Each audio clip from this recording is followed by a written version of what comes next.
Hello, everybody, and welcome to the Resurgent Esports Kings of the Hollow Season 2, Week 2. We're here today. I'm Zanrock. My caster duo today is Darkman. What's going on, buddy? Hello. How are you today, Zanrock? It's been a little bit of a long weekend, but I'm looking forward to see some PvP here. So, I don't know, you had a good time so far this week?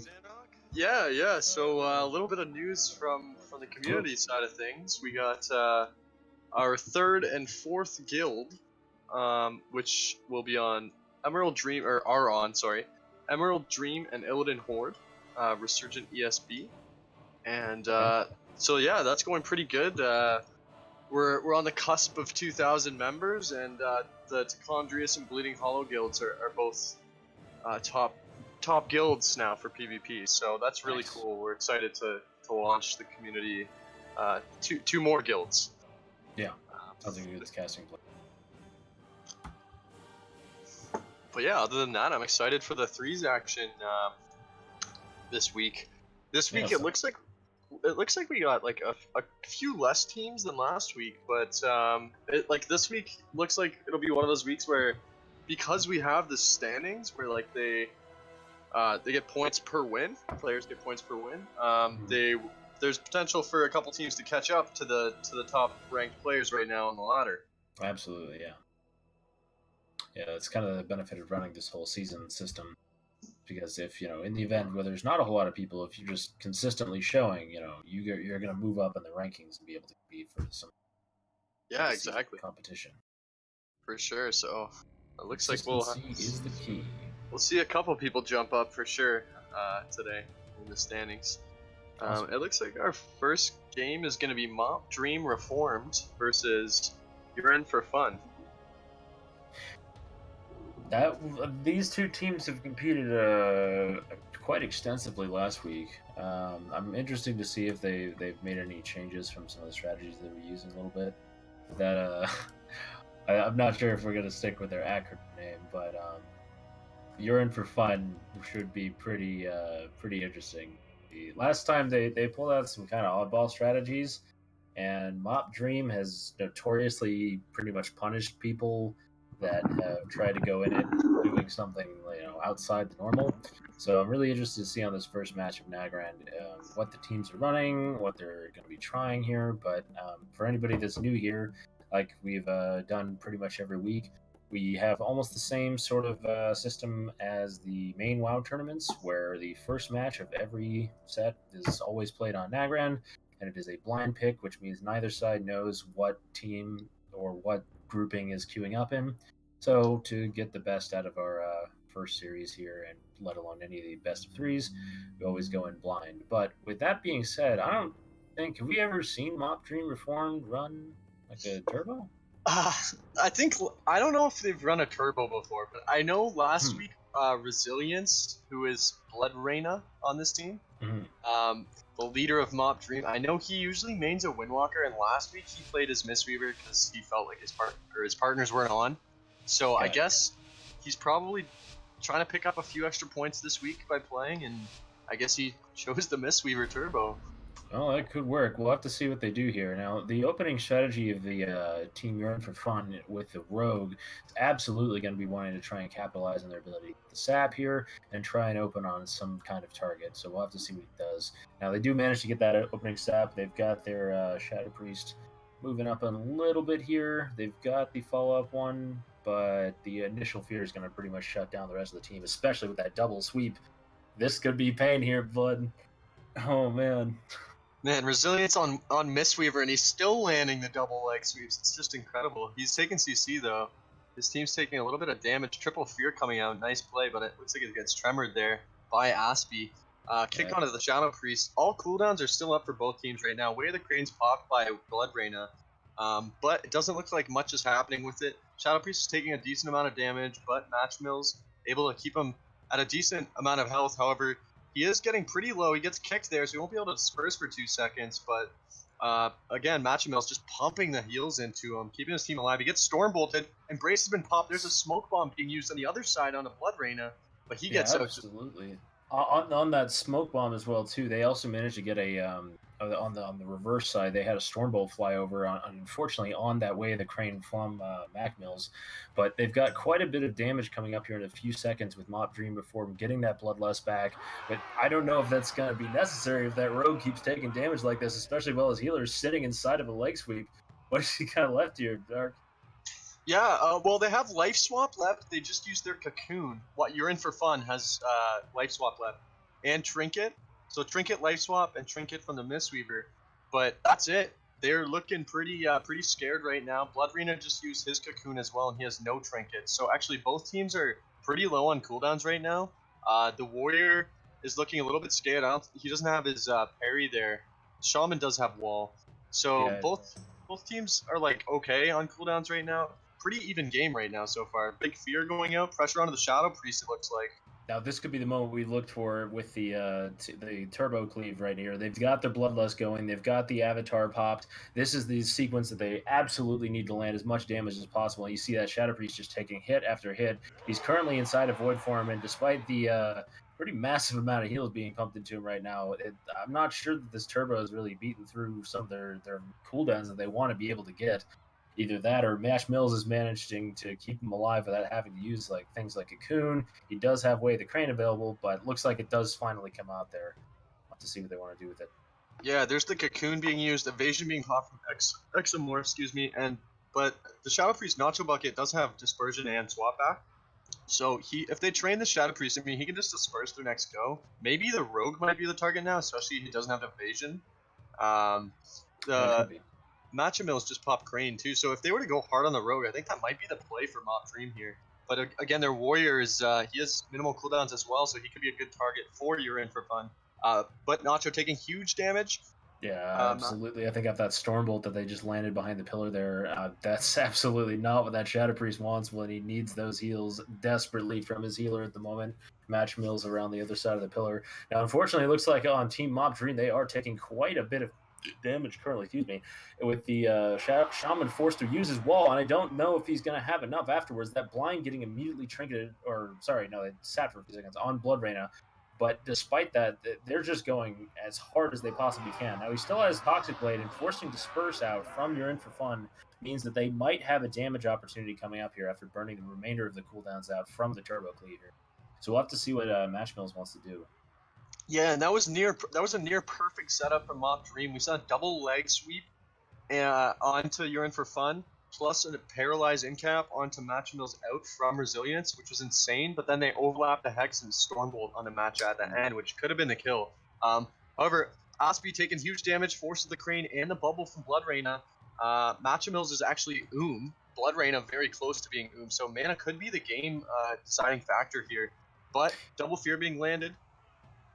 And with the amount of time that we've been playing through this match so far, we are pretty much going to get into dampening here in the next couple of seconds here, assuming that Shadow Priest lives through the Bloodlust and massive pressure combo that they are switching. And at the same time, the Rogue is attempting to shut down Blood Rain. He got a massively damaging kidney, throwing out pretty much most of his pressure on that one, and that's without having Vendetta active. Now, if they can just keep the Shadow Priest alive, which he is going to be able to do with an unfortunate overlap of both Void Swap and Cocoon, if they can manage to keep this up, yeah, they just hit dampening. So I don't know, Dark. Do you think they've got something now with this Vendetta coming up in a few seconds here? Yeah, I mean, Rogue Priest can always make a play every go that they have, but it looks like he's in huge trouble right now. His Disperse just came back. He might have to pop it right away. He does. So now, after this Disperse ends, You're In For Fun has very few cooldowns left. They really need to get a kill here, which it looks like they're going for. Kidney shot bomb onto Aspie. There's CC so on much the Blood Reina. He's got the sap. They've got the late wall used from that, but the triple knock combo right there, along with the lack of mana on Match Mills, not enough time for him to get the Way of the Crane healings off that he needed. And it looks like the Shadow Priest is going to fall. Very well played by both teams, but Mob Dream does take the first set of the 3 here. Well played. Yeah, that was definitely a good game to start the night. That was it was looking pretty even throughout the game. Maybe I don't know. What do we think they could do to maybe pick up a W? I would like to see them go maybe a little bit more offensive. That could work as well. I think that if they tuned up a little bit of their defensive utilization, that overlap of life swap and cocoon, I did think hurt them quite a bit. But potentially maybe having the rogue on patrol for either some sort of kidney or like a gouge sort of thing. Granted, that's probably over on combat only, but still, it's just shutting down the shaman to allow those triple fears to get some kind of usefulness off. As much as the warrior could get out of it, if they're shutting him down with some sort of other combination, be it like stun or something, Yeah. keeping them away for a few seconds to give their healer enough time to get mana back, they could end up outlasting because they did make it to dampening at about 5% there too. So that was pretty good by them. Yeah, definitely. I think you're right there. I think it's just a little bit of not overlapping, and it might allow them to live that extra 45 seconds or whatever it is that they needed to land the kill, because they were pretty close. Mm-hmm. Pretty close.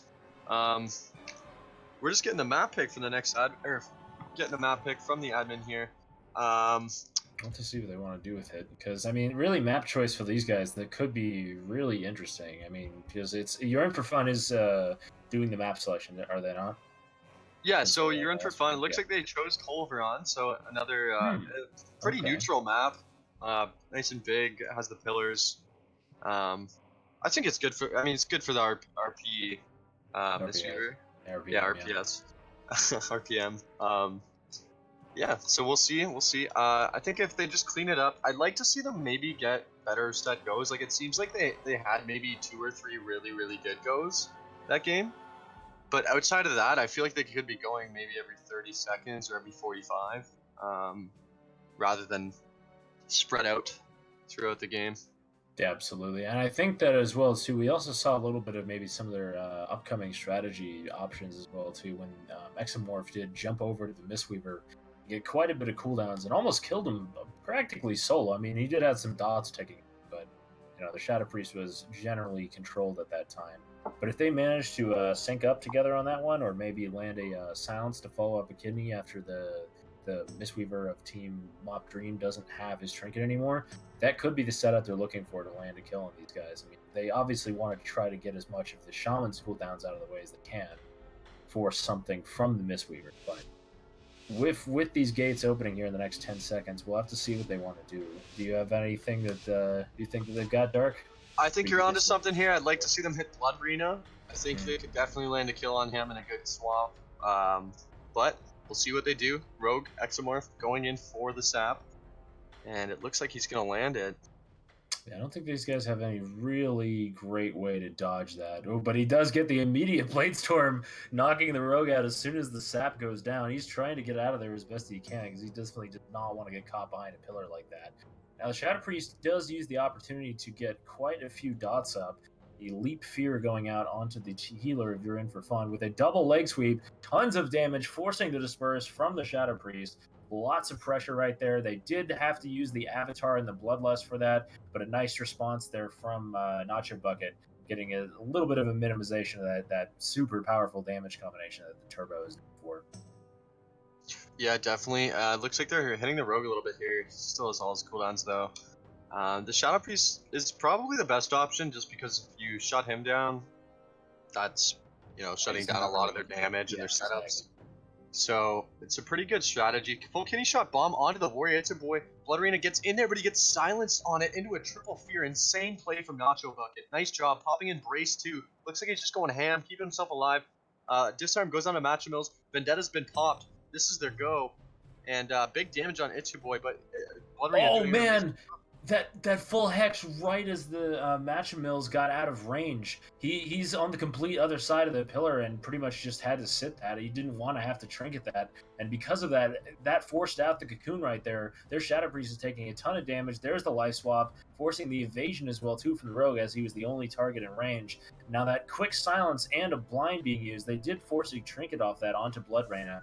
But they haven't managed to get Aspie's wall downs here. So if he doesn't have anything going for him in the next couple seconds here, I mean, the team You're In For Fun is going to have a very hard time matching once the pressure starts coming back up for the Turbo here.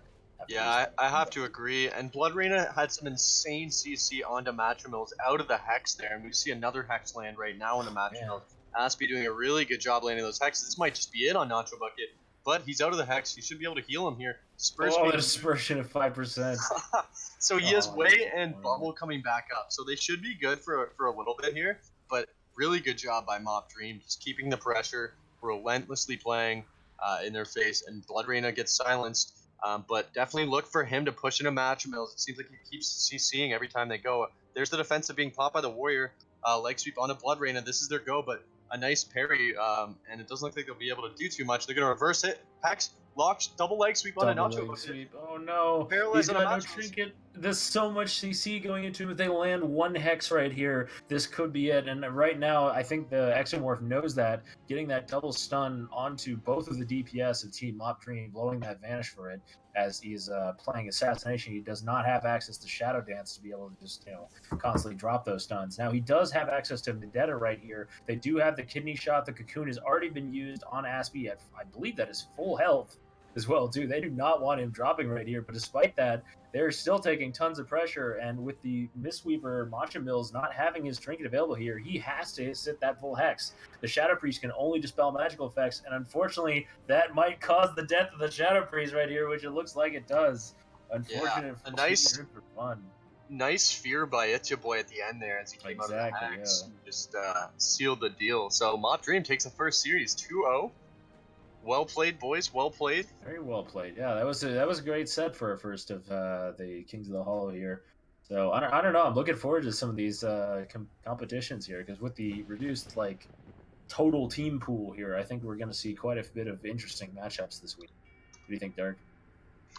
Yeah, I think this will be weeks like this. Like, even though it's less teams, weeks like this are where players are gonna be able to catch up to. Right now, I believe Sun God and Sheep God are on top right now with 45 points. So again, you come consistently, and we might see some of these players jump up into the top rankings and maybe make that invitational at the end of the season. Yeah, absolutely. It'll be really interesting to see these guys show up and compete like that, because if they're consistent with how much they want to show up and support us here, that's going to give them a chance to compete for those finals. Right? That's really the big deal, because that's where the most prizes get doled out here. Use more Murloc hats. Yeah, for sure. Favorite one from last season. But with that being said, though, here, guys, I want to give another shout out here to everybody that's showing up, watching, following, and supporting all of our efforts on either social media or our new website, which, of course, you can check down below here on our Twitch channel. All the links are right there. You want to shoot us a little bit of support, give us a follow, maybe give us some bonus upvotes on our stuff. That'd be awesome. But again, we do this for you guys, and we're going to be here every Monday. Same time, same place. So keep showing up, and we'll keep having a product for you. With that being said, Dark, what are we looking at for our next set here, your matches? Yeah, so our next series is going to be Don't Go Priest versus Way of the Death Knight. And Way of the Death Knight. There's a team name for you. I wonder if they have a Death Knight on their team. I could guess that. Looking at the roster, it looks like Stun God X just snuck onto that team. Okay, so, he's trying to get some competition points here. Okay, yeah, he's the Way of the Death Knight that we're expected to see here. That's awesome. So I guess Stun God X is on Way of the Death Knight, so we know there'll be at least a pretty good team. And on the other side, we have Elisana, who's a priest, Lies, and Xmas. So I want to say that's a rogue priest X. We'll have to queue in and see what it is here. With the nine match coming up. Oh, it looks like we're good, so we're gonna queue it up here. We'll see Sun God. And one more announcement for you guys. We really love RBGs. We have an amazing RBG community, probably the biggest in World of Warcraft, and we really want to do something with that. And being as we host tournaments, we've been looking at a 6v6 league for a long time. So February 7th, next Thursday, we will be doing a 66 tournament, and we are gonna grow it with you guys, similar as to how we did the Kings of the Hollow tournaments, and now it's a league. We're gonna fire that up. So next Thursday is 66 guys, round one. So definitely check that out. Awesome. Yeah, it looks like that's gonna be pretty fun. But as we get going here with our blind picks set up of Team Don't Go Priest versus Way of the Death Knight, we have some really interesting specs here. I haven't seen it a pretty hot minute. Oh wow. I mean, I was kind of expecting, to be honest, like with a name like Don't Go Priest, they're playing like Holy or something, but no, he is Disc, and they have a combat rogue to go along with their Fire Mage. But more importantly, on the other team of Way of the Death Knight, with Stun God playing an H-Pal, they have Bosco on Demon Lock here with Unholy DK. So this is like pet cleave to the max. Nameplate cleave, I think, is the other one that you used to call this back in the day. But with that opening sap, we'll have to see what these guys want to do here. They do have some interesting options to go on a couple of targets, but that quick grip with the counter with the harpoon, really interesting choice there again with the combat. So I'll have to see how this plays out for them. Yeah, and there's this kidney shot onto the Death Knight, a kick onto Bosco. The Rogue's taking a decent amount of damage. Just trying to, looks like he's trying to, line the Warlock here. Full rep on it. And the rep. The full rep. He doesn't even death as well too. He has to trinket that. Oh my god, Stun God showing off his talents here on multiple different classes. That is a pretty insane CC setup they've got, because that rep does not DR with fear. So if Bosco manages to do a follow-up here, assuming he doesn't die like he just did, Caster's Curse, ladies and gentlemen, every time. Literally mid-sentence, every single time. And I think he would like to have that little bit of cooldown usage back. He did have his Unending Resolve available, and he did have his shield available, but unfortunately not getting a chance to use either of those two. That must have been a greater Pyroblast or something. If somebody has a clip of that's I was not expecting that. Yeah, no doubt. That was pretty quick. And Sun God was even in his bubble there. Yeah. I don't know. That was a quick one. That was a quick turnaround from the RMP. I thought personally, I thought he was okay once he popped that bubble. Same. I was hoping to see a sack from that poly, but I think he bubbled it. But he still should have been okay. That was a lot of damage. Yeah, that was the other thing as well too. I think the only thing I can think of is that possibly Bosco may have thought that the reflect duration is still at 5 seconds for the Nether Ward Warlock Shield. They with BFA coming around, they reduced it from 5 seconds to 3 seconds. So unfortunately, if a mage hardcasts Greater Pyroblast, if you respond immediately, like observing that with the Reflect Shield, it's actually slow enough that they will finish the cast and your shield is gone by that point. So, I mean, he may have been expecting the shield to cover him, because I didn't see the Unending Resolve or the other natural shield, which is in fact usable inside of crowd control to protect himself. I think either of those really would have been fine, because I mean they did have wings active from this. I'm watching a clip of this right now. It looks like Stun God did get a clip. Nice. Yeah, nice. I got a clip of this. It looks like Stun God did in fact have his wings active, and yeah, if I was either Bosco or Stun God, I mean I wouldn't have expected that. But that must have been a mind control or something. That's the only thing I could think of here, because there was an odd little CC icon I don't think I've ever seen before. Going on to what? Yeah, I think he actually mind controlled. They have a different icon for it now. Looks kind of like a night elf or something. Oh, that's interesting. Yeah, because otherwise I can't think of any other CC they would have possibly had the ability to use at that point. Because I mean I believe the blind it was used from Xmas by that point with Stun God's trinkets being popped. He trinketed the blind, he got polyed, and then he bubbled. I think that's what happened. I think that I was gonna say I think that bubble may have been in response to the to mind control, because he knew he didn't have anything left without the sack being used by that point, so there wasn't any way for him to transfer that much damage. And unfortunately, with the changes to Holy Paladins this last patch, losing that second charge of some of their blessings, they do not have the ability to be as liberal with the amount of cooldowns they're popping there. If they use them too early, I mean that Warlock's pretty much as good as that, and you generally want to have your longest one going first there.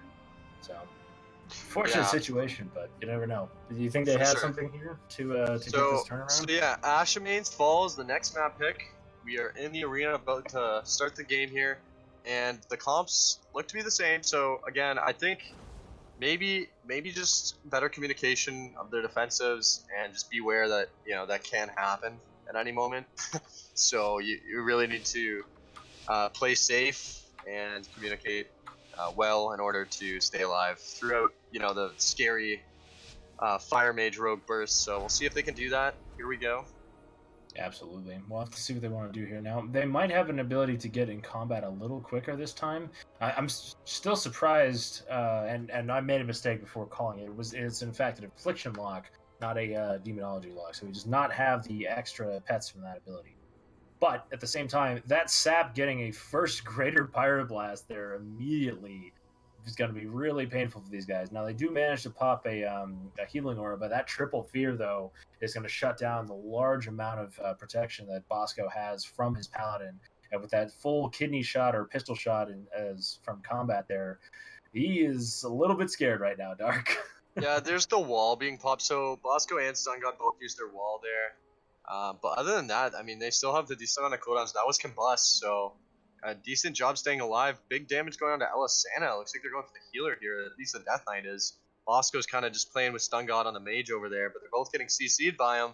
I don't think that's the worst idea in the world. Look how much damage he is taking right now. Oh my god, he is down very, very low. That is his Desperate Prayer use. That's the Rapture use. He only really has the Power Word Barrier and the, Pain Suppression left for himself. At the same time here, though, despite the sack, I think Bosco is going to be okay inside this bomb with Stungod taking the majority of the damage from that sack. Now, at the same time here, that is a greater Pyroblast being landed. They may not have a kick for the second one. It does, in fact, get off and does not get reflected. So Bosco is taking a ton of damage right now. But look over there. Look at the Priest. He is so low. He is having to pop every shield he's got. Pain Suppression has been used. He has practically no cooldowns left. Oh my god, they just use blind. They just used blind to peel and fear onto the DK, and he got out of every single one. Now he's in huge trouble. A stun. This might be it for Elisana. I think you're right here, Dark. Those unstable afflictions causing those silences on the Dispel. Yeah. Once Bosco's got that pressure, he can't keep up. Really nice pet stun into an asphyxiate when he was low. Stungod just has to stay alive for another couple seconds here. Very and impressive. Doing a good job of staying alive. Okay, so yeah, wow, 1-1 in the series. Nice turnaround of events. It looks like they just needed to stick their DK on Elisana, and that was it. I guess that worked for them. Yeah, if I know you is able to go off and land his damage combos right there. He didn't even need Apocalypse really after the first pressure to knock that Priest down and burn off the rest of his cooldowns. I'm sure he's trying to figure out, what can I do better here, because that DK's got quite a bit of pressure there, despite the rather resilient rogue. Yeah, he did a lot of. That was a really good job by I know you, the DK, on that team to just pressure that much. Like honestly, Bosco was like. It was like a 1v2 with Stungod and the Warlock versus the Mage, and then the Rogue came over there. So it was like a 1v1 DK versus Priest versus the Rogue Mage and the Warlock Pally. And I thought it was looking pretty scary for Stungod's team, but they were able to. I mean, the DK's pressure was just like the game changer. Yeah, absolutely. I think Bosco did a much better job that time of getting his cooldown utilization, especially the communication with Stungod there. I mean, I think I commented on it well when there was a smoke bomb going down. They were completely fine despite the smoke bomb, despite the massive amount of damage coming in and the greater Pyroblasts they had flying out them because of that sacrifice. And with Stungod knowing that was coming up, they had the sacrifice going and transferred all of that damage, even though the Paladin can't see the Warlock. It gets sent all into him, and he was completely fine. They didn't have to blow any additional cooldowns and kept him up after that, which really enabled, like you were talking about, I know you to just go off on the Priest and smashed him. I think they saw that team name of the other team and thought that was a challenge. Don't go Priest. Giving away their weakness of their team name.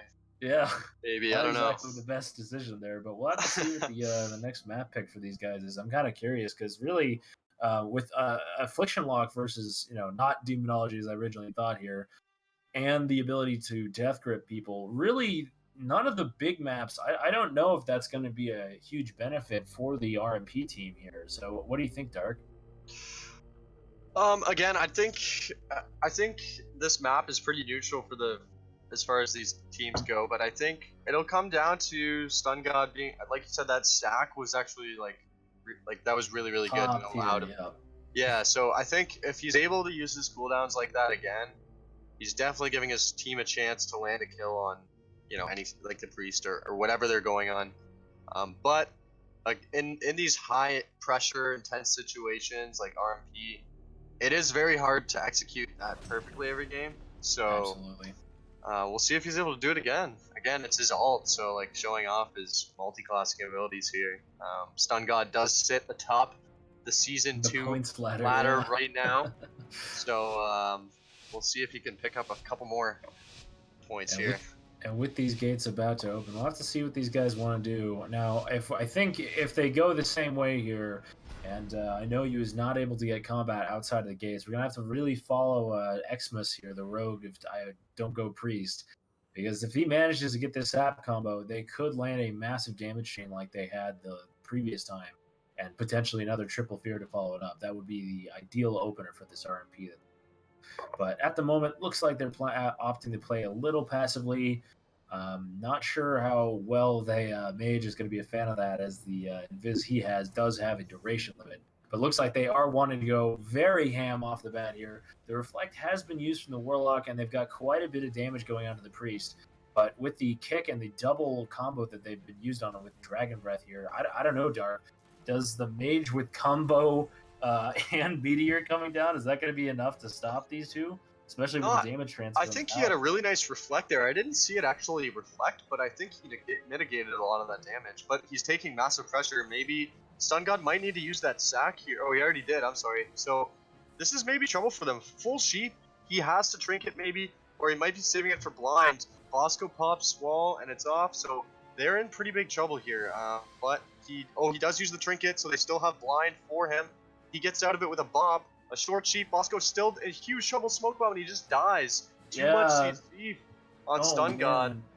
That was killing spree right there at the very end of that combination. Once they landed the crowd control onto the paladin and landed the smoke bomb there, that killing spree tears apart Cloth, especially warlocks. So landing that combination when he did not have access to the sacrifice, I think that's exactly what you were talking about previously in our wind up here, where you were saying that perfect cooldown usage out of Stun God is absolutely what they need to pull off and win. And unfortunately, it didn't look like they got that this round. But very well played by both teams. That was an impressive series of matches. Yeah, it's really tough because it's like your guys at like 30% health with no cooldowns left, and they're popping everything on him, and you just got full sheep. Like, yeah, are you gonna trinket that? Well, yeah, you probably have to. And then he's just sitting there waiting with a blind, and then they have a DR sheep out of that. Like, it's just, yeah, that's you really gotta play it perfectly. RMPs are really scary like that. I would not want to be a healer against an RMP. That's for sure. Well, with that being said, we'll have to see what our next series of matches going on for these two teams. Because I mean, both of these guys, they did not go in, and just lose quickly here. That was a really interesting match from pretty much all sides around here. I think that if they go again for either follow up matches or potentially up again at the finals here, depending on the way of the second rounds of matches go, that could be a really interesting rematch for some of these teams now that they've seen some of the strategies that they had in play. So I'm looking forward to it. I don't know. What are you expecting though on the next series of matches? Do we have a confirmation for which? Yeah, well, so far it seems like the night's it's pretty even teams tonight, which is pretty cool.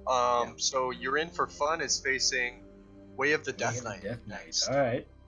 And we're jumping into the game here in the Grand. Here we go. So it's of course the Stun God Warlock DK team with Bosco and I Know You versus Matcha Mills, Examorph, and Nacho Bucket playing that Rogue Dino Priest Mistweaver. RPM cleave. Yeah, with this setup that they've got going on here, that I think the Assassination Rogue does a pretty good job of locking down the Warlock, because unfortunately, even with the benefit of having, say, Demon Armor, for example, as a PvP talent, with the majority of the damage of the Assassination Rogue being spell focused, or at least nature damage from all of his poisons, that could be a way to counteract and get the damage they need onto Bosco or specific targets, but we'll have to see what they do here. We got 5 seconds till the gates open, Dark. Who do you got on this one? I'm gonna have to give it to the Shadow Priest Rogue team, just because I play Shadow Priest and I'm biased. You got the bias going on. All right. But you never know. Stun God's obviously always a contender in this tournament, so you never know. There's a full sap going out, and he does get that silence on him. Yeah, they're trying to go Warlock, I think, with the opening sap that they managed to get on the Paladin. That's kind of unfortunate for them, but we'll have to see what they want to do here. The pressure of both of these two teams is very, very powerful if they manage to get it off here. Oh no! But as we were saying, they just deleted Bosco, unfortunately, without having access to that unending resolve inside of a silence. If you don't get that shield off quickly, he is in serious trouble. And as we've seen here, that can be lethal. So what happened there was he got sapped. Sun God got sapped, and they opened with a Garrote onto Bosco. And then out of the sap, they blinded Stun God full, which he trinketed, and then landed a triple fear immediately, which they all sat, and then the Warlocks broke by damage. Stun God's was half because he was DR'd from blind. The DK, for whatever reason, just chose to sit the full fear, I think. Mm-hmm. And out of that fear, I want to say he landed a silence on the Stun God, and they just killed him in that 12 seconds. I don't even think he pressed a button. He was just CC'd. Really good setup for the live on that one, yeah. And unfortunately, the downside to Dark Pact, the red shield icon that the Warlock does potentially have access to if he takes that. If you are using it and it is at a low threshold of health, because it is sacrificing your own health, the shield is not nearly as powerful as you use it at, say, high health. So you do have to be very predictive with it, which is a little unfortunate for the usage there, unfortunately. But we'll have to see what they want to do. As that was the first blind pick matchup. They did stick with the two teams that we kind of expected out of them, but you never know. They could do something else here with the second matchup picking here on Ashmade's Fall. So I don't know, Dark. Do you think that there's anything they can do for this one to get an advantage going in for this next match? Yeah, I think. Oh, they switched it up. Okay. So it's a God Mistweaver God comp versus the Stun God Bosco. I know you, and really, I don't know. I think they have a better chance against this. I like that they have a Death Knight playing against casters.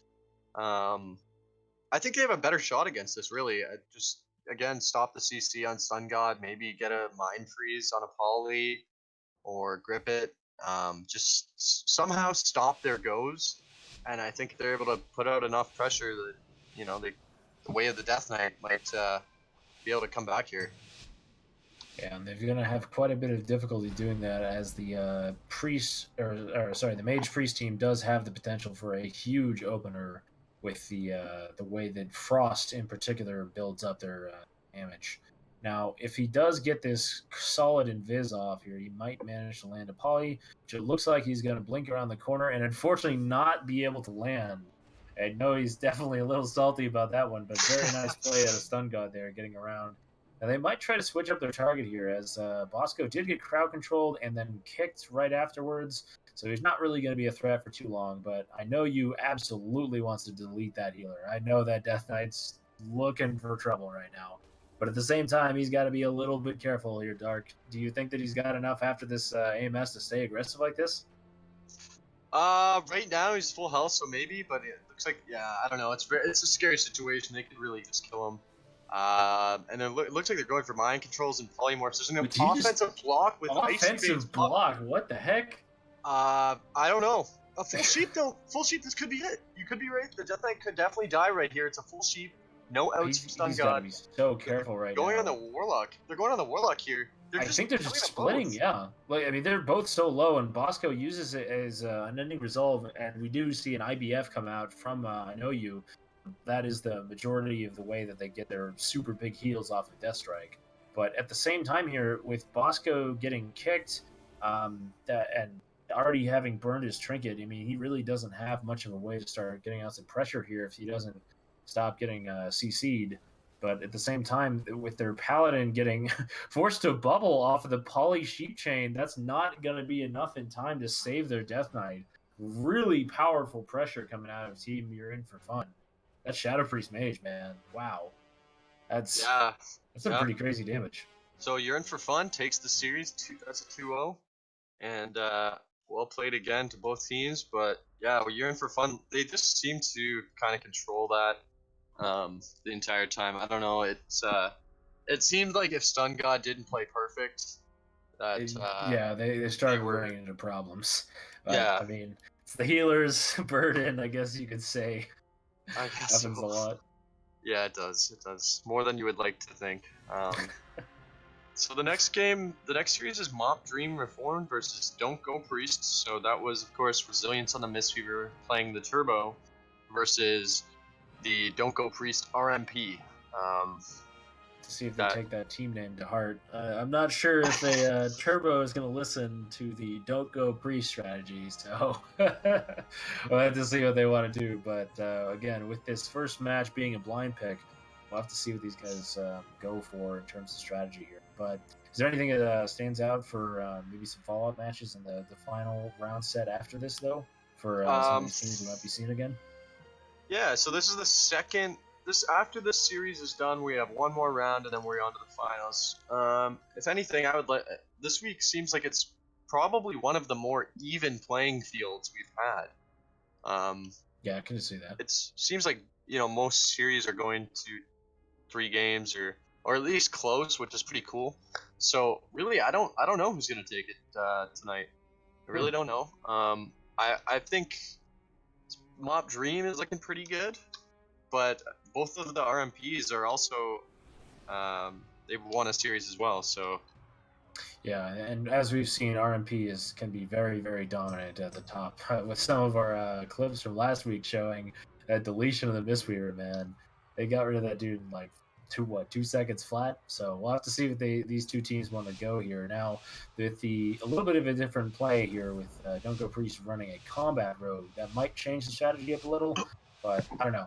We'll have to see here. Dark, what do you think? Who do you got in this match with the gates opening? yeah, I'm gonna go for the Mop Dream because they're obviously a caster and fan favorite. I'm a huge fan of Mop Dream, so I'm gonna cheer for them. But Elisana also is part of Resurgent, the guild, and I'd like to see them win as well. So, but Local boys. my gut's gotta tell me Mop Dream, but the sap goes out here, and it looks like they're gonna try and open, but they're not gonna get it. Yeah, no open out of the sap there. A nice blade storm out of south again, and Xmas kind of just caught over there, just hitting the shaman. Not much is coming of it, and now they're gonna charge him and go for him. Oh my god. The damage on the rogue, he had to trinket and vanished right there. That with the pain suppression, dude. That is so much trouble right now. I mean, he didn't have to blow Ripazit, which could be good for him, but not having a trinket, man. Whoo boy, as a sometimes combat rogue player myself, that could be some serious trouble. And unfortunately, that fear does get War Bannered. Very, very nice play right there coming out of It's Your Boy, locking down that 50% reduction right there. But a full counterspell going into Blood Rain, they could have some serious pressure here if these guys manage to turn this around, despite the Avatar going out right now. I think Aspie is trying to set up his Bloodlust, and unfortunately, the Ripazin does not get used by Xmas in time to stop that damage. As soon as that buff setup on their Enhanced Shaman got active, that Warrior Enhanced combo of Turbo with Blades or Avatar or Bloodlust, man, that just deletes people. Yeah, and they're getting good at Stormbolt hexes. Absolutely. Team Mop Dream. They landed one there at the end, which secured the kill.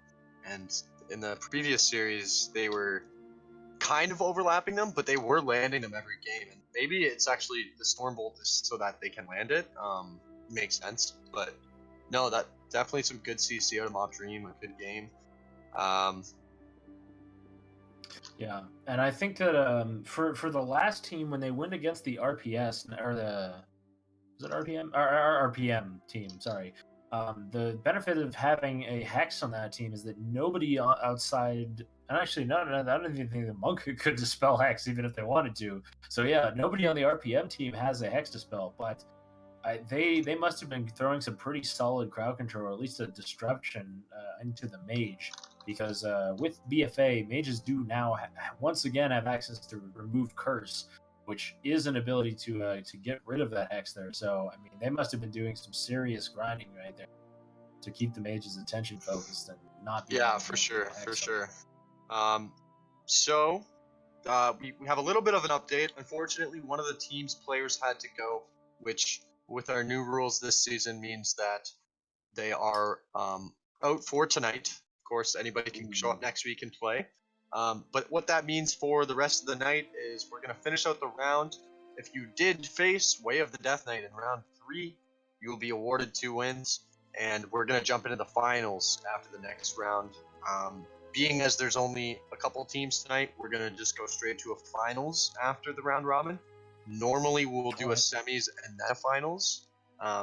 So just keep that in mind for next week. But this week, we're gonna just to make it all work smoothly, we're gonna do the finals at the end of the round robin. And Team Way of the Death Knight has unfortunately bowed out of the tourney tonight.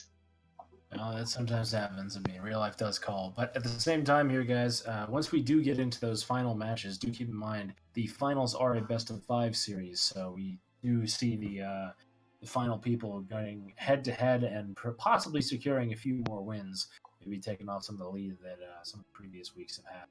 So, with that being said, we'll get started here. It looks like Blades Edge Arena is the selection for the round 2 match. So, I don't know, you, Dark. Do you think that this might favor the RMP? Yeah, I personally, whenever there's a priest or anything I can knock off, I love playing on Blaze Edge. Good call. Yeah, I forgot about And that. They that same with another map that has a similar effect would be Mugambala. They both have the Z axis. They have the ledges you can throw people off. Although as a disc priest, I think you got to get a really good setup and cross CC on all the players in order to start spamming mind controls. Absolutely. But yeah, no, it could be a good map pick for them. I'm expecting the turbo just to do insane pressure again, though. Maybe I like the rogue target because mages can generally get away, and the rogue has to just kind of hit them, be on their face. But we'll see what they do. Who do you got this time? I mean, I'd like to see some big things out of Don't Go Priest. I think that they got caught a little bit off guard there with that very immediate Blade Storm from It's Your Boy. Now, if he does use the harpoon to get over there and land that quick sap, they might have. Then, speaking of which, there is the sap. I don't even think he had to use the harpoon there, just a sprint. He does not get cut out. They managed to burn off the Blade Storm from the Warrior here. If they get a second one, which they do, they've got the setup they need. There's the cheap shot. A lot of damage is probably going to start going out once he gets those Roll the Bones. I only think he landed at 1 buff there, and unfortunately, the mage burning his trinket going to take a lot of damage off this leg sweep because of it, having to blow the ice block very quickly. But at the same time, their priest did get that double fear and a knockoff, just like you were saying there, Dark. On top of the warrior and the turbo cleave, using pretty much all of his remaining damage cooldowns. They burned Avatar, they burned Bloodlust. So I don't know, Dark. This could be a turnaround, and maybe we will see Don't Go Priest win. So I don't know. They're looking. Caster turns. Elisana just got knocked for the Ring of Peace, and his mage had like 10% health. Insane play by Blood Random, but I don't know. It's looking pretty scary. Yeah. No, he had the temporal going. I almost wonder if they got a dispel on that or something, because he didn't end up getting pretty much any heals off that once he got downstairs with the cauterize procced. So Shaman's, I would assume, is Shaman playing DPS, like, because I play as a Shadow Priest, I'm always purging, so as a Shaman, I would assume they're doing the same thing. Yeah. But I think how they landed the kill there was Elisana, like, he was like mid cast of a heal, and Blood Rain had just Ring of Peaced him off, and it took him like a second to drop off. Their mage just flopped in that time. That was insane. Yeah, that's the thing that I was going to be wondering about there, with the monk having access to a knockback as well too, assuming that they are positioned properly to use it. A little bit of an unfortunate situation being spread apart so far from EPSers. But with that being said, and the I think you were mentioning the final match set with Way of the Death Knight is being knocked out there. So are we doing the round 3, or is this going straight to the Yes. finals? So if we're looking at the brackets, we are in our last round robin series, which is You're In for Fun versus Don't Go Priest. Okay. That could be interesting here. I'm looking for good things from these two teams. So I don't know, man. Do you think that either one of them can upset some of the turbo powerhouse we've seen so far this tournament? Maybe yeah, maybe it's gonna be one of the. Let's check the standing. Let's check the overall standings. I think these two teams might be tied. They are. So the winner of this game, the winner of this last series here, plays in the finals. This is a big series. The big So one. each team has been playing RMP. Or sorry. One of them's the Rogue Shadow Priest RPM, Spirit, and the other team has been RMP, and they're both sitting at 3 points. So the winner of this series will move on to the finals tonight, and get more points in the standings and all of that good stuff. So this is a big one. This is a big series. Yeah, I'm sure these guys are going to be trying to compete their hardest because they would love to get more points going in for the, I guess, air quotes, easier weeks to land that big finals win, and catch up in the standings here. So I have to see what these guys want to do with it. And with that being said, we'll get the blind pick going here on Magran. I'm not sure if these guys could really switch this up from the teams we've seen them before. I think one of them we've seen in alt comp, but I don't know here. What do you expect from these two guys? Yeah, the You're In for Fun. They had a what did they have? They had a God Comp, a Mistweaver God Comp. Outside of that, oh wait, no, that's what they're playing. So they decided to go with the They went with the Mistweaver God Comp versus the RMP. Because the Rogue's name is the same, right? It's Exomorph or whatever. So I'm not sure. What do you think is better against an RMP? Do you think God Comp, or would you go with the Rogue? I think this Frost variant of God Comp could end up being a little better, especially because they're playing a combat rogue. I mean, if they do manage to lock him down and he has to use his harpoon early, he really doesn't have access to some of the setups that you would normally expect them. I mean, they do have the range pistol shot, but if you're at max range, that mage isn't really too worried about that. But yeah, it kind of depends on what Nacho Bucket really wants to do here. If they end up going super hard, either onto the priest, or maybe they tunnel the mage team Don't Go Priest because they do have access to that master spell. So we'll have to see. They do get the quick CC there. They've landed the polymorph off of the counter spell that they've got there. They haven't really had to burn too many of their major cooldowns right there, but unfortunately, Matcha Mill's getting full ringed right there, but at the same time, their priest gets full polyed on the other team. So, I mean, they're just kind of trading their healer CCs right now, and a ton of offensive cooldowns are going out here. Left and right, the Rogue is at 2% health inside of a Cloak of Shadows. The Mage is at 4% health. He's getting his Cauterize proc. He's got Temporal Shield active. He's getting Mind Control. He got Mind Control to stop the heal of it. He did have the waste block there, unfortunately, to get out of it. But, I mean, with having Trinket available there and knowing it's coming up, wow, that's either a really smart play or like a little bit worried about having to burn the Trinket there for the next set. Now, he is getting a couple of these greater Pyroblasts off, but a full poly on the Priest. Dark, do you think these guys have anything off this? You're In for Fun is looking really, really good right now. There's the stun. So cross CC, Dispel Fear going out. That might even be enough. With a silence out of it, that's enough.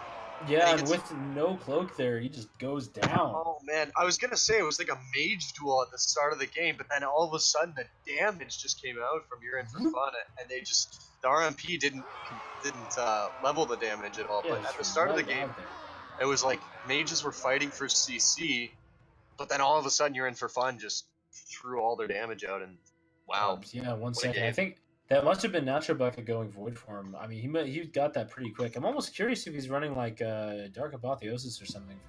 He might be running the instant Void Form, yeah. Yeah. Or he might be running the.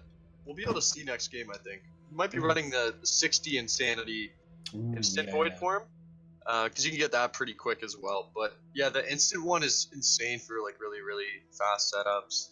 Yeah, and with playing Frost versus like say Fire or something else like that, the Frost does have the ability to just go like bam, bam, bam, bam, and have all of their damage just come out of nowhere in 1 second. I mean, really, the only thing if you're running like Glacial Spike to build up a few icicles, but other than that, you can just orb, got your veins going, maybe get a ray, just start spamming your damage in there, and you'll get quite a bit off.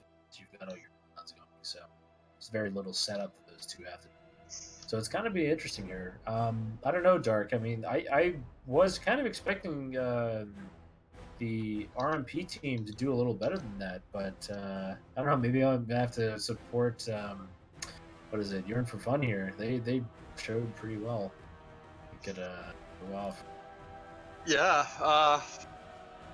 it looks like Yearn for Fun had control of that game, but I think I don't know. I think that CC at the start of the game kind of just like it allowed them to get the first go, but maybe if the RMP can reverse that to where somehow they are the ones that get to open first, obviously it would go really well in their favor. Absolutely, yeah. So yeah, we'll have to see what these guys want to do here. Do we have the max selection in from the admins for what's the next round? It looks like Hook Point is going to be the next map. Okay, that's kind of an interesting one here. I mean, that does kind of help out the combat rogue a little bit, being that it's a rather short but it's not symmetrical, so it's kind of weird for the CC positions, like where you can kind of huddle in a corner or not.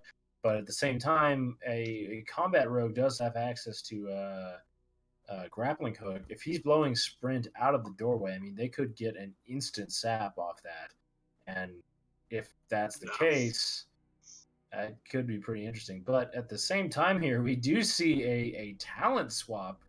No, not a talent swap, a class swap here. What the heck? Double rogue. One is sub, one is combat. What the hell?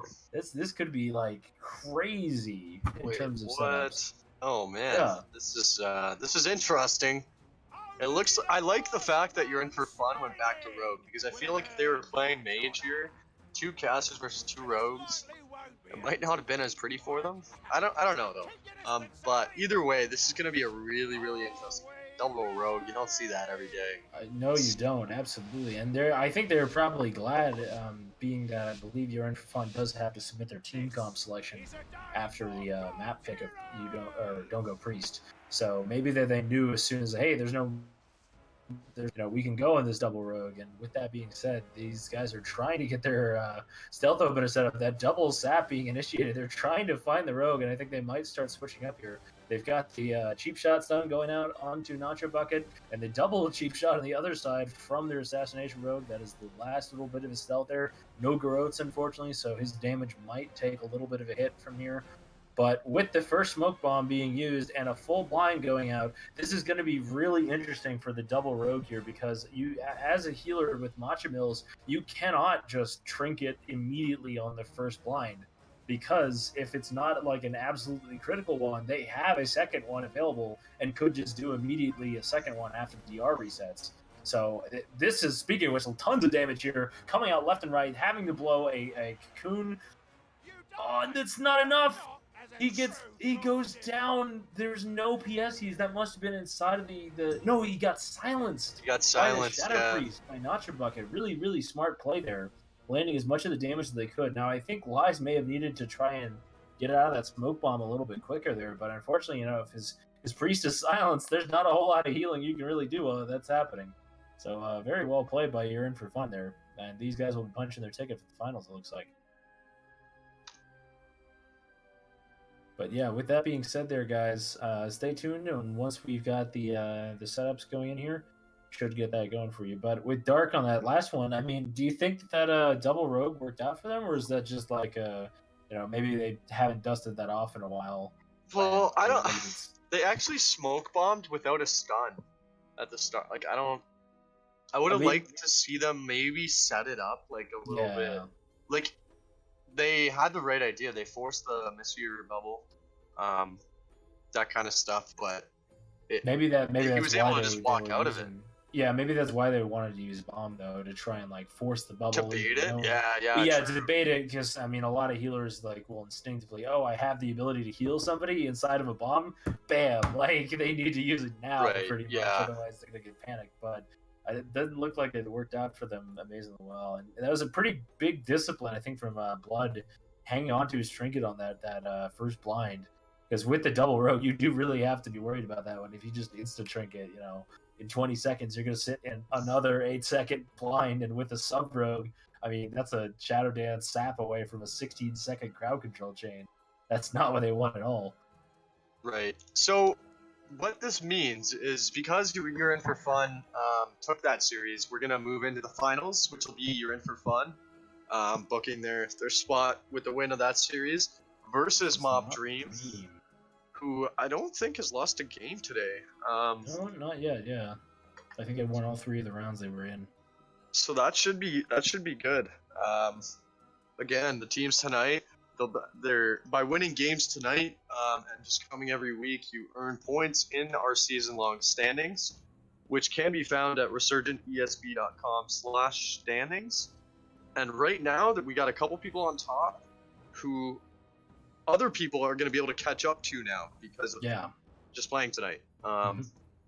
So definitely keep coming back, guys, and we appreciate everybody that's tuning in and playing, and thanks for being here.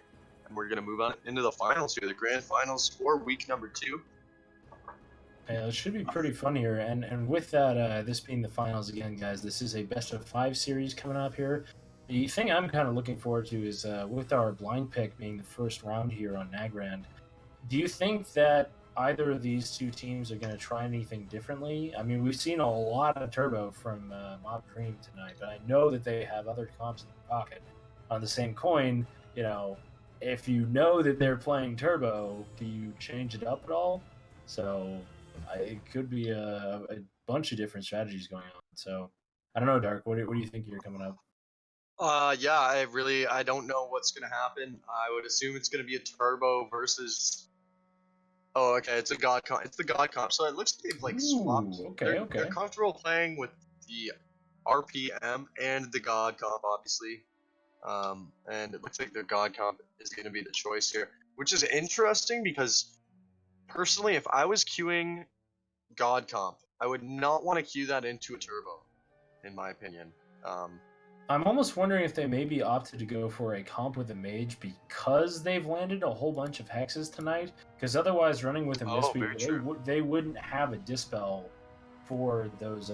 That's hexes. A good point. That's a really good point. Maybe that's why they wanted to change this up here rather than their rogue that we saw previously. But with that being said, we got 5 seconds till the gates open here. And although the mage does have a little bit of a stealth open, we're going to have to see what the turbo cleave, more than anything, wants to connect to. Because as we've seen, once they connect, people tend to die. So what do you got on this one, Dark? Again, I think I'm going to go for Mob Dream just because they took the series earlier tonight. But I believe these teams went 2-1. So the series was close the first round tonight. So definitely could go either way. It looks like he's trying to dodge as much of the Frost Mage's pressure as possible. They did manage to get a full poly onto Blood Rain and a full leg sweep as well too. They've got the Temporal Shield, but they also apparently have to use Cocoon on that one. Tons of damage going into this mage right now. They're trying to set up any slows they can to get away from there, maybe get a couple freezes going on. But that Turbo is really hungry for mage booty right now. We'll have to see if they get something coming up here with that. I'm not sure which ring of peace that is. I would assume that was Yearn for Funds. Now, with the full silence into a stun coming out here, they've managed to force the... Exactly, yeah. If he gets feared off of that, that Shaman has already had to pop wall. There is their Hex going into the healer, and this is absolutely what they want. Now, if they can get the Dispel on that, they could catch up here, but I think the mage just wants to stay aggressive and do as much damage as possible right now. So we'll have to see, Dark. What is going on right now? So Temp Shield being popped by the mage, he's taking a decent amount of damage, trying to land the poly, uses his blink to land the poly, but it doesn't look like he got it. Yeah, he may have been hit by that Sundering. I think it may have stopped at the last second because that is like a micro incapacitate, which does. Oh, I see. Okay, so Exomorph is the target of choice for Mob Dream, it looks like. But honestly, they're doing a really good job position-wise. Although he's taking massive damage right now, he gets interrupted, and Matchmills gets storm bolted. Maybe a hex out of this. He does get the hex, full hex on his line behind the pillar. Insane There's the hex. dispel. Gets the Yeah, dispel though, and that's the beauty of playing with the mage. So that's maybe why they chose this comp. Again, it would have been pretty scary if they didn't have a dispel there, but big damage, stun, fear combo going out. This might be an ice block here. He uses temp again, maybe gets purged by Aspie. We'll have to see. It looks like it's still up right now. Full health. They're getting a mind control on the shaman here. They had the bloodlust and avatar going right there, but to shut down the shaman, they actually mind controlled him with the shadow priest to send him away. And they've got a poly on the warrior now here too. Although the shaman's wall is coming back up, they managed to burn a fair bit of mana away from blood. And it looks like, speaking of which, Mach might be trying to go for a drink here because of that. I think they're just trying to extend that mana lead, and maybe if they get the God comp opportunities that they're looking for late game, just getting the slows, getting the MCs, the fears, eventually they might get a situation where, Mach might have more mana than blood, and that could be their win condition. Yeah, absolutely. It could be this massive damage. Potentially could be ice block, but it looks like he's going to hold on to it. No hex out of the storm bolt. And a setup coming back here or being used, trying to resummon that Ellie. He gets it. Okay, so CS onto Blood Reyna. This could be reverse pressure here, but I don't think they have CC out of it. Maybe a silence into a stun. Yeah, they're going to go for silence. Oh, I'd like to see a fear out of that. Yeah, I don't know if you caught that as well too there, though. He was trying to get an offensive polymorph, but that might have just been a bait there. He went for a Ray of Frost after the polymorph got kicked to do a bunch more damage. And you look at both of the DPS right now over Team Mob Dream. They're just taking tons of pressure, forcing the warrior into defensive stance, which is like a 20% damage reduction for them. This might cause them to stabilize at this point with the God comp. Yeah, definitely. We see Blood Reyna pushing up, which means he wants to get the leg sweep, and he does a full fear on a Matchmills. Blood Reyna beating Matchmills just barely in mana. And here's a massive cooldowns from Mob Dream. This is big damn right now. Stormbolt, Ice Block being used, and Cocoon. A bit of an overlap there. That could be it. But they still have Swap, so I'm assuming they'll be okay, and they'll get Bubble back before they have to use it again with Swap being available. So they should be okay and be able to recover before this game gets down to it. But there's the Icy Veins, there's the Temp Shield being used. Potentially gets purged, but it's still up right now. He's full health, he'll be okay. Taking a lot of damage, though. He needs to kite properly here. The Warrior's also taking massive reverse pressure, but he pops his defensive as well. Yeah, that's only a 20% damage. Look at their healer, though. He's sitting in a silence. He's taking a ton of pressure right now, and there's just so much damage being leveled right now on both sides. That mind control on top of the Cocoon being used, setting him right back into the open there, really just negating the majority of the healing of that Cocoon. And a full poly goes out with the dispelled healer getting CC'd as well, too, there. If they do any sort of follow-up on a blood here, I mean, this God comp is starting to take control, and despite having to blow that ice block at the same time as a Cocoon there, they do still have Cold Snap. That could be a reset in exactly what they're needing for some damage here. So, I don't know, Dark. With dampening setting in, do you think these guys have anything, especially with that priest going Void Eruption? Well, I don't know what they should do at this point. Like, do they swap to the priest? Because the priest still has all of his cooldowns. The mage, yeah, he can Cold Snap block. They have Cocoon back already. I think maybe a Mistweaver kill might be the best option for the Turbo. I don't even know. Shadow Priest is good as well. Looks like they're going to go on him. There's their damage cooldowns. They've got the Avatar, they've got the Blade Storm, and the Bloodlust as well being used. The Shaman has about 10 seconds left on his wall, and if they keep up this pressure, I mean, with 5% dampening and a rapidly depleting mana bar by Blood, this Turbo Cleave could be in some serious pressure, and I believe he just hit full DR to Polymorph, so unless there is a really clutch Fear coming out in the next couple seconds here, unfortunately running the Monk variant instead of the Druid, so no Cyclone DR for that one. This could be a little bit of an unfortunate situation. I kind of like them going on the Shadow Priest because I feel like it negates a lot of their pressure, and the Shadow Priest can't really move around very well. He just has like that mage. He's blinking all over the place. Right, but the mage, like, by going on the mage, what happens is, like, you stop a little bit of the CC. So, like, if they train the Shadow Priest, then the mage Exomorph is able to get polymorphs pretty much freely onto Blood Reyna. But I don't know. With that whole setup, take a look at Matchmills. He had managed to get a solid, like, 20-30% of his mana bar back with a huge drink right there. And at 10% dampening, I mean, that pretty much equalizes, if not gives them the mana lead. with the double leg sweep coming out here, there's the stun combination. They've got the Void Eruption. The Shaman will pretty much have to use Wall. He does, in fact, do that. A triple Fear from the Warrior. This could be pain.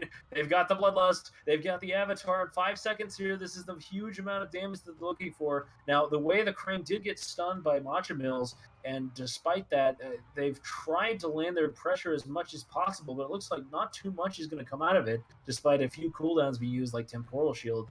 Now, the Warriors managed to catch up, so I don't know if they've got enough damage here, but that Stormbolt being tossed, there's the Icy Veins, and a counter pressure move. They're trying to negate both of the blue bars here, the Shaman and the Mage, under some serious pain pressure right now. Speaking of which, forcing a Cocoon from Blood Rain. This is an insane first match for this final series, Dark. Oh absolutely, huge damage on a Mob Dream. It's looking to reverse. Like the Urine for Fun is looking good now, moving deeper into dampening. But of course, Mob Dream will have that crazy burst that Turbo has. So I don't know what their target is here. It looks like they're back onto the Mage here. Not happy with what they were able to get on the Shadow Priest, which was nothing. So going back on the Mage, he does have a block, or he'll have 2 blocks available pretty soon, but they have no bubbles. So they have about 3 seconds to capitalize. He could just die right here. He had to block. Oh my god! He had to cold snap to get the block. He had 1 second left on block, and he had to use his cold snap before that second came up, which is very, very unfortunate for the team of Urine for Fun. He was 1 second away from having all of his cooldowns, and he had to just throw it away to get that block off. So now they have nothing left. Dude. That is very, very sad. Great pressure by Mob Dream. If they had delayed even a half of a second, they might not have been able to get that out of them. So, absolutely, really good and job. Here we come. There's the Avatar. There's the Sharpened Blade. He's got the Bloodlust going, and despite the couple of freezes, they've got the sprint available on the Enhanced Shaman. They're trying to catch up to him as much as possible. They land a kick. The damage is there. They've got the Cocoon and even a Mind Control to try and stop a little bit of this turbo pressure while they've still got it.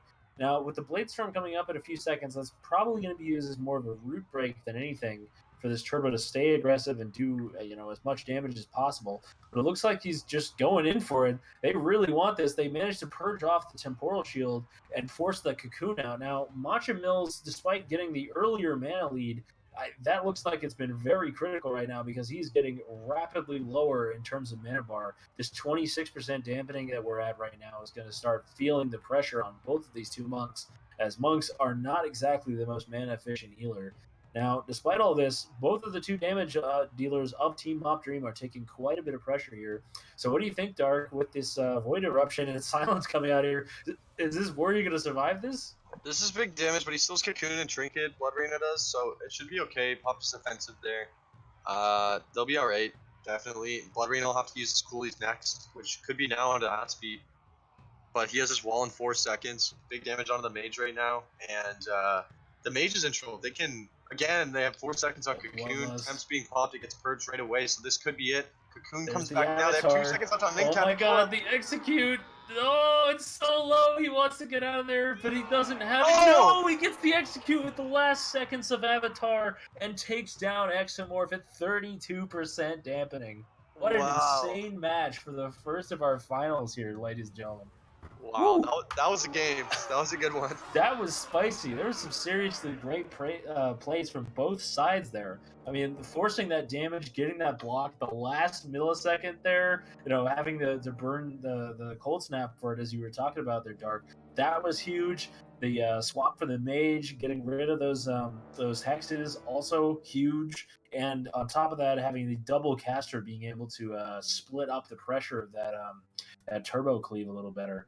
That was insane. Very well played to both of these 2 teams. I'm looking forward to these next series. Yeah, that was a close one. Wow, absolutely wow. That was, I mean, that last second on cold snap, like that could have been the game. They could have survived there at the end.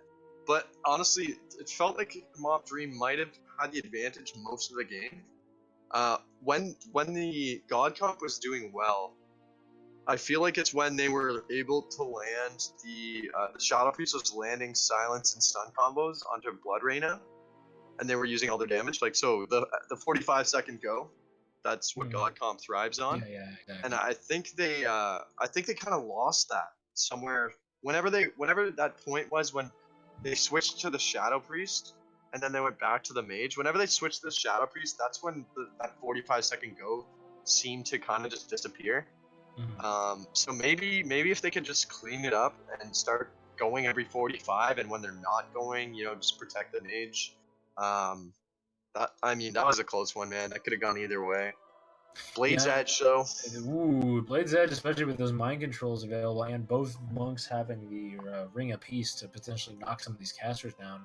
This could be a little bit difficult for the RM. Nevermind, they are doing something completely different. I was not expecting to see a red here, especially from this team, considering they still have the Hex. So this is a little bit different. Is that I think that's a Prod Paladin. No, he's red. He's got the Wake of Ashes ability. Okay. I believe he's running Crusade and Blessing of Sanctuary on this. But yeah, that's a really interesting choice here. I mean, I haven't really faced Ret Shadow Priest too much in this this expansion. Do you think that they have the damage potential that to stop some of this turbo pressure, or is this maybe for like the range Hodge potential? I have not queued much of this or seen much of this, but I do know that it survives for quite a long time. Oh, if he does get those wogs off with a glory and a couple of spot heals here and there. Yeah, he does have that eye for an eye as well too. That 40% reduction in auto damage hitback potential against the turbo. So I guess he's probably okay on his own. But with this Avatar Bladestorm Bloodlust going out here on the Sharpened Blade onto the Shadow Priest, I would assume. These guys are about to land a ton of damage. There's the Bladestorm. He is unpeelable. Tons of pressure going out here, especially now that they got that full hex into a leg sweep that is practically undodgeable because he can't trinket that. He doesn't really have the wherewithal to be able to do that. Now, they do manage to land a rep here. That is an interesting challenge choice. Maybe that's why they did this. They wanted like a kind of unexpected CC from the ret. Because look at how much damage they are doing. That Shaman, he is at 1%. Without that cocoon, he was dead to rights. He has no wall and is now having to run away at full speed, sitting inside of that Ghost Wolf form. Now, they've burned off the way of the Crane. They don't have Revival. They don't have Cocoon as well, too. So, pretty much, Mop Dream has no defensive cooldowns right now, besides maybe like War Banner and Commanding Shout, which, despite being down now, will be up in about 20 seconds. With that being said, though, the Shadow Priest still has Disperse, he still has Void Swap, and even without the Cocoon, he's probably going to be okay. Like, the walls will come up shortly. So, actually, an insane play just happened. He might have to Disperse here. But what happened there is they started to go on Nacho pretty hard once the Shaman was stabilized, and he landed a full Hex onto Match Mills, and Resilience pushed up for Para out of the Hex, and then Ring of Peace the Monk off, but while Nacho was taking massive damage, he was able to grip the Monk back up. Did you just watch that? That was insane. I don't think the warrior had encountered having to charge into a Ring of Peace before. Unfortunately, Bladestorm is the only thing that will prevent you from getting knocked back on Ring of Peace. But the warrior was just sent downstairs from the Ring of Peace, knocking him backwards. He attempted to charge forward into it and got sent back again because of the charge. That was a really nice placed Ring of Peace from Europe for fun. And despite their ret taking a little bit of damage, he still has Bop, he still has Bubble, he's got a Word of Glory available. And about maybe 10 seconds here, he's going to have Eye for an Eye. So I don't think he's in too much trouble. But right now, with Mop Dream having their healer mind-controlled, getting downstairs, having to burn the teleport, and the Shaman not having any defensive walls here, this could be really painful here for Aspie in a couple of seconds here. Assuming that, there it is. There's the Crusade from the Ret Paladin. He's using his Wake of Ashes. A ton of damage is about to start going into targets once he builds up that Wings to be the full 30% damage and haste potential there. So, I don't know, Dark. Do you think that these guys have any way to turn this around quickly? I think this is a very, very even game right now. Absolutely. The full hexes onto Match Mills are huge, as well as the full reps on the Blood Rain. Both are very, very game-changing plays. This might be a bubble here, a double stun, double CC. Maybe a bubble? No, Match Mills doing a great job. Oh, he's hanging on to it. Yeah, absolutely. Healing himself. There's a bubble, though. A full fear on a Match. He'll have to top himself this bubble as Match is CC'd. He gets out of it, though, and he's able to cast some heals. So bubble wearing off any second now. Blood Rain gets knocked down, and potentially some big damage on Aspie here, who jumps down to his healer. Cocoon. Good play there for sure. And a full hex going out. This could be reverse pressure onto the Red Paladins. Could be kill. if anything's landed off of the Hex, look for Blood Rain to land a stun or a para. But it doesn't happen. Oh, A he void got chip life swapped. comes. He got life swapped at the very last second. That must have been because I'm not able to track this right now, but the forbearance duration on the Red Paladin, I'm not sure if it's actually reset yet. He does still have Bob available and did just now get Eye for an Eye with the Cocoon being used after the life swap, though. Now, the Priest only has Disperse available really to save himself. So I'm curious, they might continue to go still into the red here, but with him being kicked on that rep, this could be a little bit painful to them.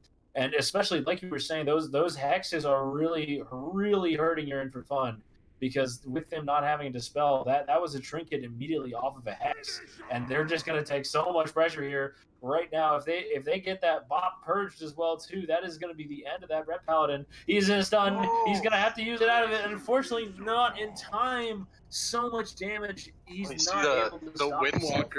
The Windwalker of Blood Rain coming out of him there at the end. He pops away a crane, jumps in for the double leg sweep, and just globals him.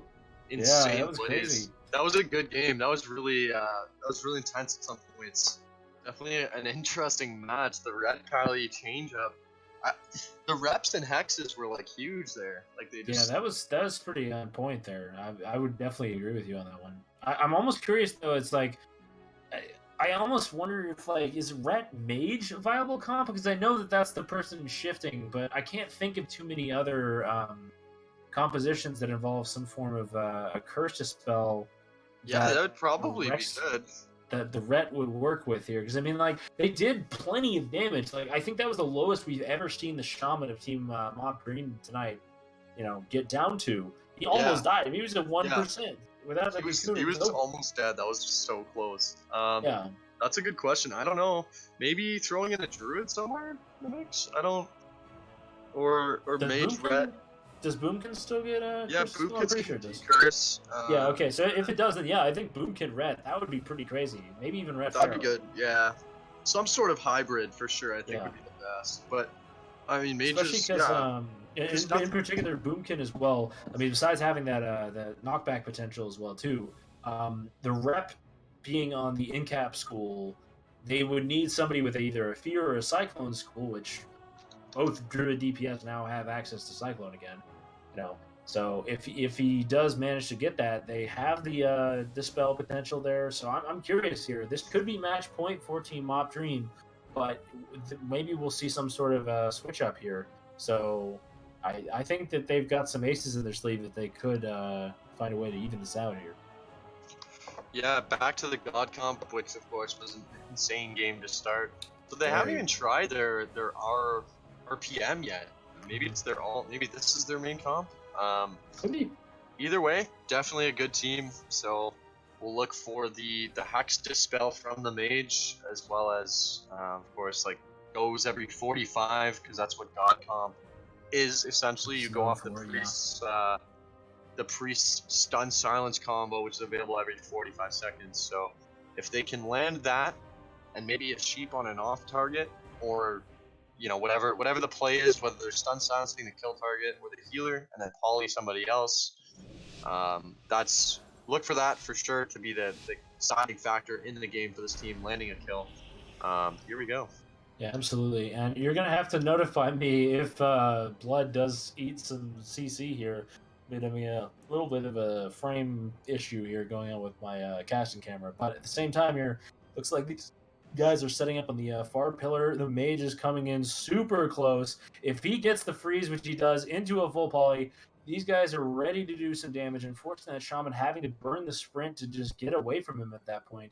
That doubles as a root break for them. So he is, in fact, going to sit inside of that freeze into the orb. They've got a little bit of damage going on here and burning the Tremor pretty quickly as well. So I'm not sure. Did the Priest fear off that one? They might be able to actually, the Warrior and Priest both feared at the same time there. So both fears are out. Stormbolt on the Match and Mills looking for the Hex maybe out. Doesn't look like he's going to go for it this time around. Just trying to Avatar get is that so pressure. looks like that's fallen off right there, and they didn't get too much off that Avatar Bloodlust push right there, with both of the two melee really just kind of sitting in their slows and roots right now. They've got the capstone, the mage. This could be a ton of damage right here. They do have the block available, but that mage really wants to create some distance from this warrior right now. They're trying to use the mind control to get the shaman as far away as possible. Now, with the range kick being burned out on the mage here, unfortunately, it looks like it was on the Ray of Frost. I was gonna say if they managed to get the range kick on a polymorph, he could just use Ray of Frost once he is at max distance from the warrior and gets some serious damage out with Ray, Vane's Ray, because it lowers the tick rate of it. So the otherwise normally capped damage on it starts skyrocketing. So Blood Raina just ate a full paralyze into a leg sweep, into a silence, into a fear. His team is getting really, really low, but he's coming out of the CC right now. He gets 4 or 5 stuns, He gets and stunned! the warrior dies! He gets stunned at the last second. The warrior's not able to get his heal off in time. And I think that might have been a call from Blood Rain because he still had parry form available there.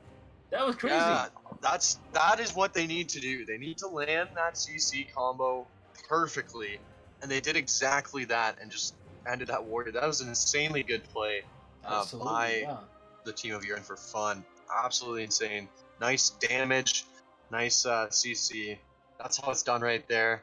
And yeah, wow. I think they were looking for some sort of setup there, and they couldn't have asked for a better map for that. That catching those guys out of the center pillar and just separating the monk as far away as possible, getting that sap stun combination like you were talking about there. That really set them up. So now we are at the 2-1 in favor of Mop Dream. My bad, different expansion there. Wad Dream. Yeah, I don't really want to see that comp. I think I had enough of DKs and Ferals. Yeah, we're okay on the Wad Dream. We're all right on that. But with that being said, looks like the Turbo Cleave is opting to go into a very small map here. They do have a Z-axis to use for both of these Mistweavers on Dalaran Sewers, but it's not amazingly big. The melee could just start jumping, and maybe the Enhanced throws out a couple of abilities at range here, or the Warrior just dodges short. But we'll have to see. This could be a short game, but I don't know if it's going to be a short win for You're In For Fun. So we'll have to see if these guys play well enough to extend this one and start getting some good matchups here. I think Mop Dream has slight advantage here with the map pick. Oh, absolutely, yeah. I mean, this is the map they wanted once they lost that first round. 100%. They it's nice and close counter here. Like you take a couple steps and you're bound to hit somebody. So we'll see if they can take advantage of that with the double melee turbo. And we'll have to see going forward with this one, with the gates about to open here. You could see a very, very bursty setup pushing out from this Turbo Cleave. But with the mage getting that stealth, he is going to want to try to get across there and trying to find somebody, with them stacking up. They're in a pretty good position to really deal with the mage getting any polymorphs. But the triple freeze coming out, he's got the separation that he needs. The warrior's trying to get there. Nice ring of peace. He managed to bait out the spirit wolves from that enhanced shaman, so that's one of the damage cooldowns that he has available. Going to be knocked out of their initial burst window. Really only burning the ring from that and the fear from the warrior here. So we'll have to see. They've got the temporal up, but forcing the trinket off on that while the stormbolt went out on the mage. There's the temporal getting popped, and they're trying to do as much damage as they possibly can here. I don't think the shaman really wants to stay in either of those two combos here. So, Dark, do you think that they're going to try and equalize this, or maybe you think that this warrior nice damage onto the warrior. He gets MC'd late though. Not much happening. I don't think they're going to land a kill out of this half sheep on a Blood Rain. Now looks like they'll have to go next time the DR is off. So You're In For Fun is kind of stuck right now. They might need to wait about 20-30 seconds. There's the Ray of Frost. He's able to get a pretty decent channel of that with that freeze that he landed there, but unfortunately Mage still taking plenty of damage, trying to escape there. They've got the Stormbolt on him. I'm not sure of the Warrior's fear cooldown at the moment, but if he does have that, this could be a really nasty situation there, being that they just ate a full stun chain DR. Now, the Shadow Priest throwing out a little bit of crowd control here, getting that counter fear. Unfortunately, gets tremored pretty quickly. But with the Warrior taking quite a bit of heat there, Blood didn't want to leave anything to chance. Didn't want to have to make him go into defensive stance any further than he already had to there. But they popped the cocoon. Warrior was at half, and they're pretty much stabilized at this point. But I don't know. With the amount of cooldowns that You're In For Fun is used, the next time that there's a damage combination on them, like right now, for example, with that Avatar Bloodlust coming out, do you have anything that these guys could really do to get out of this kind of rut that they're in a little bit? Honestly, I think last time we saw a bit of a YOLO block from Exomorph, Mm-hmm. and then they ended up losing the game because of that cold snap block. Arguably, right? I mean, tons of things could have happened, but it looks like that kind of just happened there. I know they popped a lot of damage, but he did block at full HP, which, I mean, it could be a good play, but at the same time, I mean, you might need that later. Yeah. So we'll see.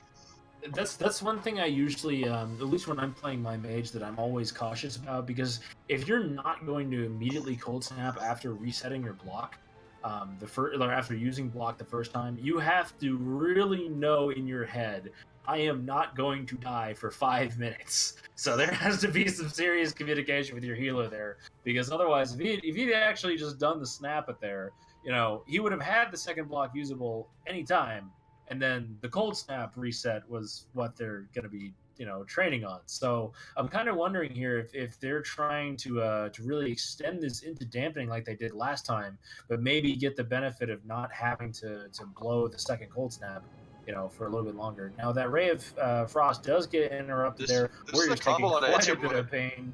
Oh man, what do they have here, Dark? They did just get feared, but the mage is still active. I think that was their CC. I think that was it. That was their CC chain. Bloodraina did a good job of keeping them alive. It looks like he saved. The Warrior was able to save his defensive there as well. Nice MCs going out. However, Exomorph looks to be in trouble now. That was You're In For Fun setup. So Mop Dream, I think they'll be okay for at least 30 seconds. Now it's their turn to do damage onto Exomorph or Nacho, or whoever they choose. It looks like it's the Mage. So he'll be taking quite a bit of damage here. But full polymorph attempt going on to Bloodraina, but he's not able to get it there. Nice job landing. Monk movement is really making it difficult to land polymorphs, because unless you're standing just on that second stair there, I don't believe you're able to really get any polymorphs on the top target if you're downstairs. And unfortunately, with that Monk landing that ring of peace there, they've got the leg sweep, they've got the sundering, they've got a ton of damage going to this mage right now, but at the same time, they're doing counter pressure on the shaman. Neither of them really want to blow their... Yeah, exactly. That was his cold snap. He does have access to his block again, but the shaman didn't use wall there. They only really had to burn out a cocoon for that. And now with the Warrior getting his damage cooldowns up in a second, the Shaman giving him Bloodlust, there's a ton of damage potentially able to get on the table here. But a full counterspell going to Blood Rain, he might not be able to get away from if the Mage finds a way to get a cross CC chain going out. Now, at the same time, their mana is mostly stable at around 70, 60%, somewhere in that ballpark. But the Mage does have a lot of damage coming back in the next couple seconds here. They are mind controlling that Shaman away. They're getting a spam polymorph chain onto the Warrior, trying to restabilize here without having to burn too much. There's the Ring of Peace. Now, they do have the Orb available. They've got the Comet Storm. They've got the Ray of Frost. I think if they go after the Shaman here, they could get something major, but it really just depends on the positioning of the Monk for really who he's got heals on. Yeah, definitely. There's a stun fear, probably a silence out of that. I would assume this is their big damage go, while being popped by the Shaman. So they're going to swap the damage to the Warrior, it looks like, who also has his wall. He might want to pop that Ray. But he's taking so much damage. They had to cocoon, get the leap behind the pillar there. They are trying to restabilize in a double leg sweep right now. That cocoon is going to be falling off in like 2 seconds here. He's still at around 30%, and I believe, yeah, he's in defensive form. Does have access to that parry form available as well, too, to take about 20-30% less damage there. But with the stabilization that Blood had managed to pull off right there, I think that they're going to be okay for now, using that Blade Storm to dodge that Ring of Peace. They've got a couple of polymorphs out, trying to stabilize the damage here.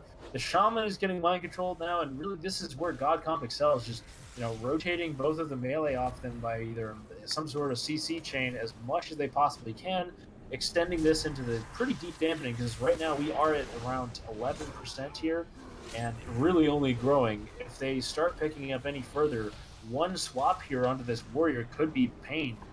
I don't know, Dark. Absolutely. And one thing to note is the mana bars in this game seem to be a lot more full than the previous games. Big damage on the Exo. This could be Huge blocked damage. here. But Mistweaver Yeah. Bow being used by matching, they went through it. He's still taking huge damage. He's locked out. He can't block. But he gets it off Oh, somehow. they locked him on the polymorph. the He must have Arcane. gone it Yep. there to try to burn it to make them. Really nice play there. Really nice play there. Forcing the block. So Very now they are looking scared.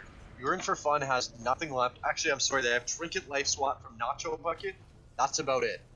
They've got Nacho does have a he's getting a Trinket. Ray of Frost there, and they've got quite a bit of damage here, but I don't think it's really on the right target. They're pretty much just trying to go on the warrior, but at the same time, they want the shaman because obviously he is taking quite a bit of damage. He just had to use wall there. There's the stun. There's a sap onto the blood rain as well too. That's going to be the last little bit of their the shaman's defensive wall here. So if they manage to get a follow-up CC like a polymorph, for example, onto blood rain, I mean they've got the pressure to do something.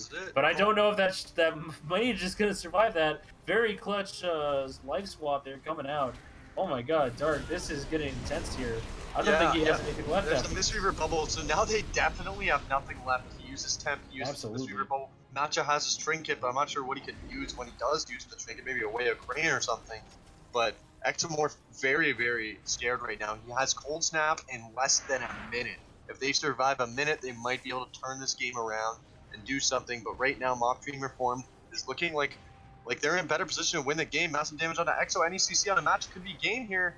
And there's a sheer... Have to use the orb defensively to try and bait freeze procs to get away from those two guys right now. I mean, this is not the situation that they want, but they might be trying to capitalize it as best they can, getting some damage off on the shaman, forcing the cocoon. He doesn't have wall at. Oh my god, triple leg sweep! Triple leg sweep. This could be a fear off of it as well too. He does not have access to Tremor for this next one. There's the Sundering. Plenty of damage still being leveled here, using the Blade Storm, dodging another root combo. But a full polymorph goes on the Blood Rain as well too. This could be a ton of damage. Aspie does not have access to his wall until just now, and of course he's going to be popping it. But unfortunately, at 40%, it's a lot less useful than if you used it at maximum full health.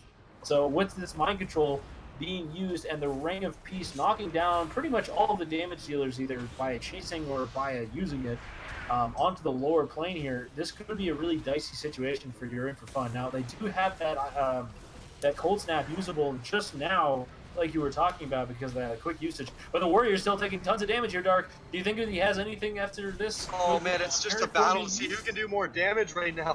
I don't even know. Cold Snap block just came back up, and all the cooldowns. There's the cocoon. He's got temporal. There's so much damage being leveled in the mage. He needs to live here, and they have to be very cautious because, like they just did there, using the dispel on that temporal is going to give him the healing immediately. Now he did just reset the using the cold snap to get his block back, but he is pummeled on frost right now. If he gets any lower, you can expect to be seeing that block used any second now, and he does not want to get below 20% because that is execute range and very lethal versus a warrior at 30% dampening. With that full poly though, this could be what they're looking for. I think he has to block here. He pretty much has to, and he doesn't use it. He goes down at 5%, pulling a card out of Henruki's book. Unfortunately, not able to use that ice block in time. He must have had a split second or a global overused there. But they had the setup they were looking for. They got the polymorph onto Blood Rain. Aspie had no more defensive cooldowns left. He was pretty low, but a really, really excellent ending match of our second week here of Kings of the Hollow Season 2. Very well played by both You're In For Fun and Mock Dream Reform. That was an insane final matchup. Yeah, great job, definitely guys. a great job, guys. And again, congrats on winning, and congrats on the points you get. So, again, guys, you can check after each week resurgentesb.com/standings. Take a look right down And you'll there. be able to check the overall season standings, not just this week. And of course, at the end of the season, we will do an invitational for all the top point earners. And yeah, that'll be a really, really fun one. So keep coming back and keep playing, guys. Thanks for coming tonight. Absolutely, yeah. And thanks for everybody else for both doing the support of all our stuff and watching this here. Seriously, we wouldn't be here if it wasn't for you guys. So thanks for everyone that both showed up, watched, commented, did anything. You guys are awesome. So thank you very much here, and this is Zanrock. I've been awesome. Darkman here has just been equally as awesome, and we are going to sign this one out. See you guys. Thank you.